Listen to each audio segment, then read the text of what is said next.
그저 연예인이나 여자들 목걸이나 귀걸이 장식 정도로만 생각하며 지날 때가 많은 거예요.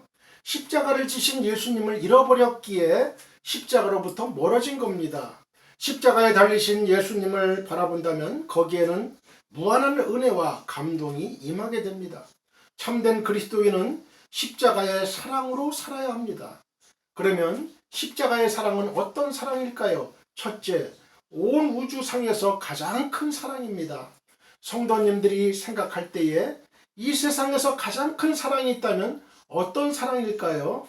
부부의 사랑이란 약간은 계산적인 사랑이죠. 그래서 부부의 사랑이라고 말하지 부부의 은혜라는 표현을 쓰지 않습니다.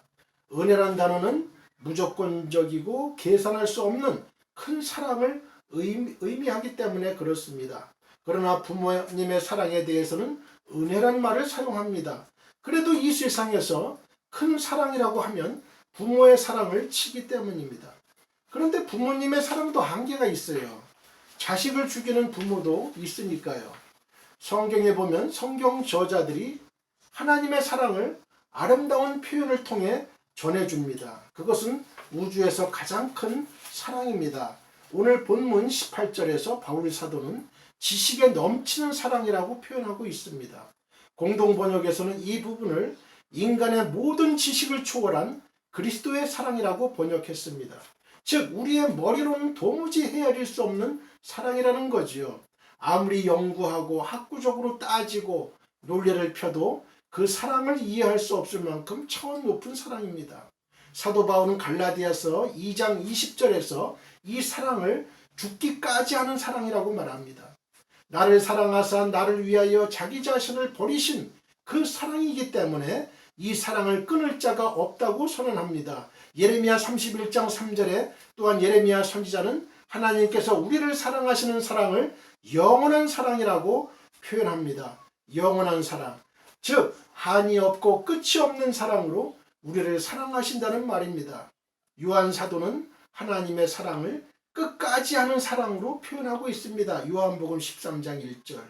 이는 중단됨이 없는 엔드리스 러브를 말합니다. 모세는 신명기 4장 24절에서 그 하나님의 사랑을 질투하시는 사랑으로 표현합니다. 살아가면서 질투해 보신 적이 있으신가요? 질투라는 감정은 너무 사랑하기 때문에 생기는 감정이에요. 사랑하지 않으면 질투라는 감정이 생길 수가 없죠. 우주 가운데 많은 남자, 여자가 있지만 내 상대가 마치 우주에 한 사람밖에 없는 남자, 여자처럼 느껴지기 때문에 질투하게 되는 거죠. 하나님이 우리를 우주에 있는 70억의 인구 중에서 마치 한 사람밖에 없는 것처럼 여기면서 우리를 사랑하신다는 거예요. 사랑하는 성도 여러분, 우리 하나님이 누구십니까? 하나님이 누구예요? Who is the God? 천지 만물을 창조하신 창조주이세요. Creator. 예수 그리스도는 하늘과 땅의 모든 권세를 다 가지신 분이에요. 하늘에 있는 자들이나 땅에 있는 자들, 그리고 땅 아래에 있는 자들이 다 그 발 앞에 엎드려 영원토록 찬송해야 될 영광의 주님, 승리자이십니다. 그 하나님이 우리를 사랑하시는 거예요. 우리는 얼마나 미미한 존재예요. 지렁이 같은 나, 미물의 짐승반도 못한 나, 마른 막대기 같은 우리들이 아닌가요? 티끌 같은 내가 과연 창조주 하나님께 어떠한 존재의 의미가 있을까요? 무슨 존재의 의미가 있어요? 그럼에도 불구하고 광대하신 하나님께서 나를 사랑하신다는 말이에요. 영원히 사랑하신다고 말씀하셨어요. 일시적인 사랑이 아니에요. 영원히 사랑하신다. 자기 생명을 바치면서까지 사랑하신다고 합니다. 그 사랑이 가장 극명하게 드러난 곳이 바로 하나님 아버지가 아들을 이 땅에 보내시고 아들 예수님이 십자가에 기꺼이 죽으신 십자가 사건이에요. 이사야 53장 5절 6절 그가 찔림은 우리의 허물 때문이요 그가 상함은 우리의 죄악 때문이라. 그가 징계를 받음으로 우리는 평안을 누리고 그가 채찍에 맞음으로 우리는 나음을 받았도다. 우리는 다 양 같아서 그릇 행하여 각기 제 길로 갔거늘 여호와께서는 우리 모두의 죄악을 그에게 담당시키셨도다 라고 말씀합니다. 요한 1서 4장 9절로 10절 하나님의 사랑이 우리에게 이렇게 나타난 바 되었으니 하나님이 자기의 독생들을 세상에 보내심은 그로 말미암아 우리를 살리려 하심이라. 사랑은 여기 있으니 우리가 하나님을 사랑한 것이 아니요 하나님이 우리를 사랑하사 우리 죄를 속하기 위하여 화목제물로 그 아들을 보내셨습니다. 그렇게 말씀하고 계십니다. 로마서 5장 8절은 우리가 아직 죄인 되었을 때에 그리스도께서 우리를 위하여 죽으심으로 하나님께서 우리에 대한 자기의 사랑을 확증하셨느니라. 이렇게 말씀하고 계세요. 누군가를 위해서 목숨을 바친다면 그보다 더 큰 사랑이 없습니다. 주님도 그렇게 말씀하셨어요. 요한복음 15장 13절에 사람이 친구를 위하여 자기 목숨을 버리면 이보다 더 큰 사랑이 없나니. 사람이 자기 친구를 위해서 목숨을 버리는 것보다 더 큰 사랑이 없다는 거예요. 제가 영화 제목은 기억이 잘 안 나는데요. 몇 해 전에 암벽 등반하는 영화를 본 적이 있어요. 아버지와 아들이 함께 높은 산을 절벽을 오르는 영화예요. 근데 이 두 부자가 이렇게 올라갔다가 그만 이게 절벽을 타면은 그 쇠꼬창이 같은 거 있잖아요. 그거를 이제 딱 그 절벽 바위 같은데 이런데 그런 데다가 찝거든요. 그걸로 이제 몸을 지탱하는 거예요. 그리고 줄 로프가 딱 있고요. 그런데 그만 땅에 그 꽂은 그 쇠붙이가 체중에 그 빠져요. 이게 빠지는 바람에 막 그냥 그게 몇 개 이렇게 이제 그 저 쇠꼬창이를 이제 이렇게 그 꽂잖아요. 그게 다 빠지는 거예요. 그 로프 줄이 연결된 그것이. 그러면서 엄청난 높이의 절벽에 로프 줄에 그냥 두 부자가 매달려 있는 거예요. 간신히 매달려 있는 거죠. 점점 시간이 지날수록 한 사람의 체중만 간신히 버틸 수밖에 없는 상황에서 마침내 밑에 위치해 있던 아버지가 결단을 내립니다. 얘야, 잘 살아라. 열심히 살아라. 훌륭하게 살아라. 그러면서 이 아버지는 먼저 간다. 그러면서 이 아버지 칼로 끊지 마세요. 이 아들은 막 절규를 합니다. 하나님, 아버지 같이 살아요. 우리 같이 살아요. 근데 아버지는 그 상황을 모든 상황을 알아요. 그 아버지가 그 줄을 끊지 않으면 그 아들도 죽는다는 걸 알고 있어요. 그 등반 경험이 많거든요. 그러니까 이 아버지가 칼을 딱 나이프를 꺼내가지고 자신의 로프줄을 잘립니다. 그 아들을 살리기 위해서 아버지는 그 수십 킬로, 수킬로미터 그 절벽 밑으로 떨어져 가는 거예요. 죽은 거죠. 그 아들은 살아서 평생을 아버지의 사랑을 기억하면서 살아갑니다. 그런 스토리예요. 그 크로멜 시대에 병사 한 사람이 죄를 지어서 사형 선고를 받았어요. 사형은 그 교회당 옆 광장에서 저녁 종소리와 함께 집행될 예정이었습니다. 마침 그 병사에게는 사랑하는 한 여인이 있었는데 그 여인은 사랑하는 사람을 살리기 위해서 크로멜 장군을 찾아가서 목숨만 살려달라고 애원합니다. 그러나 엄격한 이 장군은 그 여인의 말을 들어주지 않았어요.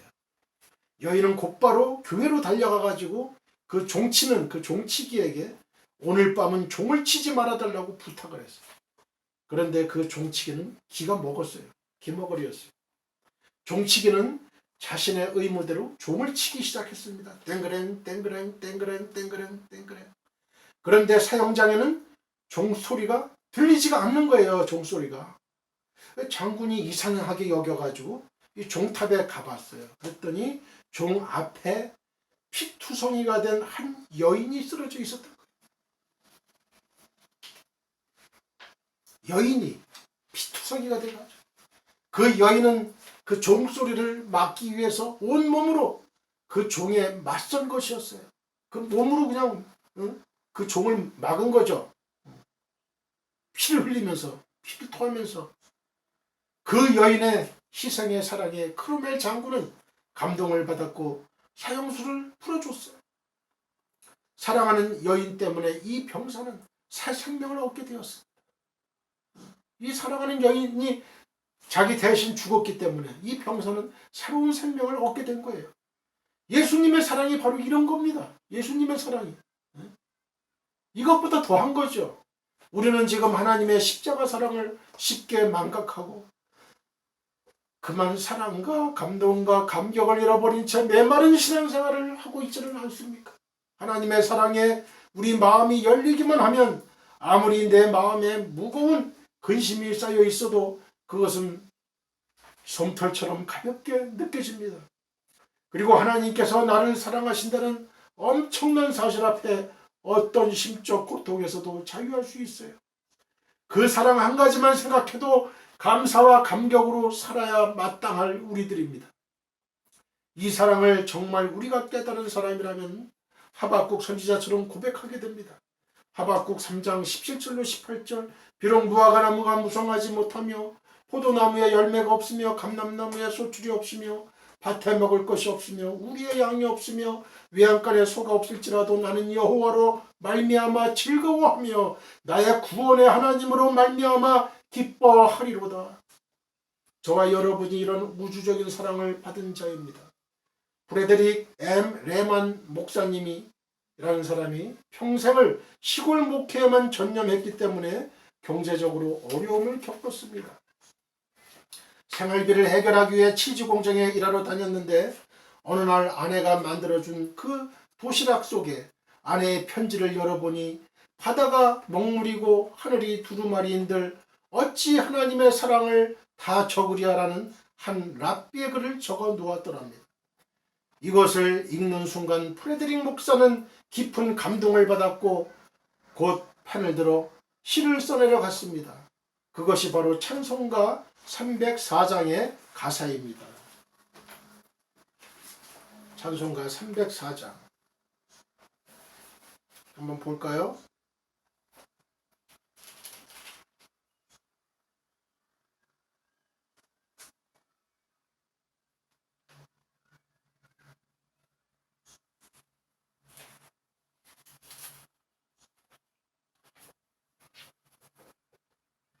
우리가 갖고 있는 성경은 이게 아니군요.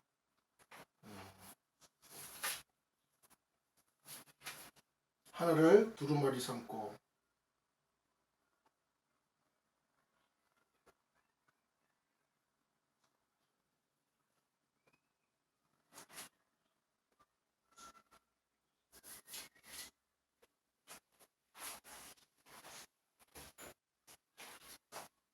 하늘을 두루마리 삼고 바다를 먹물 삼아도 한없는 하나님의 사랑 다 기록할 수 없겠네.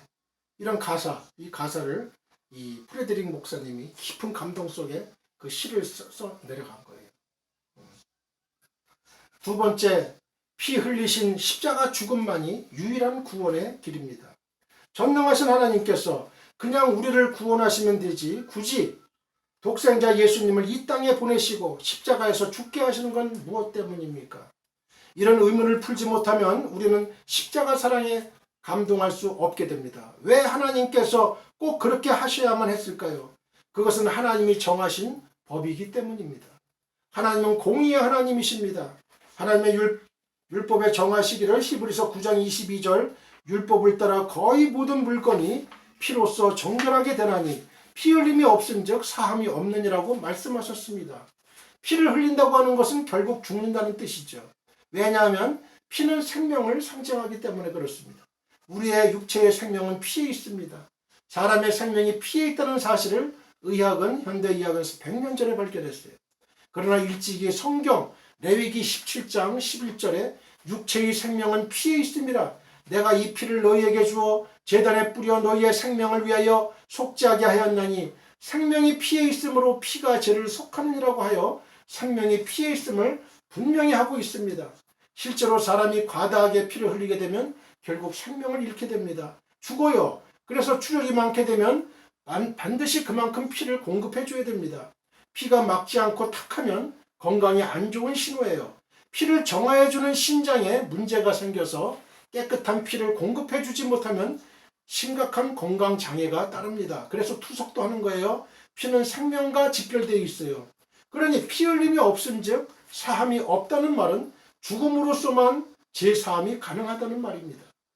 죄를 범하면 하나님 앞에서 죄인이 치러야 할 대가는 죽음입니다.